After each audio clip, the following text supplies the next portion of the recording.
We're gonna be fixing this oven today. Looked inside of it the other day and it was looking like a welder in there. The element on the bottom had a crack in it and so it was making a little flame around it. It's not something you want. And we're right here between Thanksgiving and Christmas. We gotta get this thing fixed, so we'll show you how today. Why was the element out? Well, if you looked inside of it, it looked like there was a fire going on because the element had actually broken in half, or maybe burned itself in half. So the first thing we did was turn off the power to everything. Then we unscrewed 2 screws right above the element. They go through here. Then we unplugged. So these are just little spade clips. Unplugged those and then pulled out the old element. Now we're putting in the new element. So we're gonna do the reverse.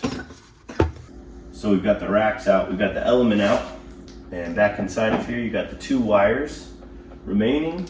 Now we're gonna plug in the new element. We bought this one off of Amazon. Get it shipped out to us. Seems to be a pretty common problem. That's why you're here, and that's also why there's a ton of reviews on these elements. So we're gonna put the new heating element in. 2 wires back here. That one's pretty long, easy to get to. This one is really tight to the back. So I actually pulled it out a little bit. Put a pair of vice grips on one part of the connector there so I can turn it the direction I want it to go and hold it.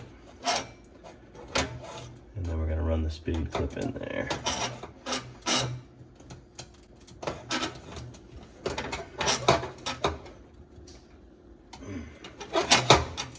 Just make sure you got that on all the way. All right, that was the difficult one. Now this one's a lot easier because it's a lot longer wire. Slide that one on. Then these go back into the back here. Take the clip off. We're just gonna slide these back in. Make sure your holes are lined up. I did take a few minutes just to work some of the bins out to make this a little flatter. When I got it, it was kind of wonky, probably from just the packaging and stuff. So I just worked it out to be a little flatter, sit a little flatter in there, and then you got the 2 little screws. We're gonna throw the 2 little screws back in.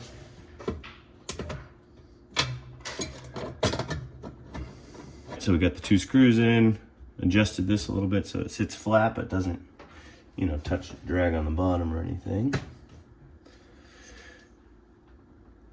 And looking good.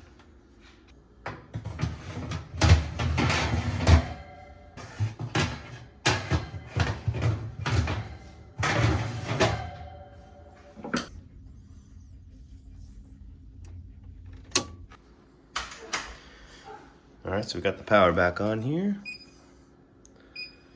We'll set the time and stuff later, but let's see if this is working. There we go, heated all the way up to the temperature we set it for. Everything's looking good with this new element in there. See the heat waves coming out, that's what we want to see. If you need this part, click the link down below. Be baking some pie again soon, and thanks for watching.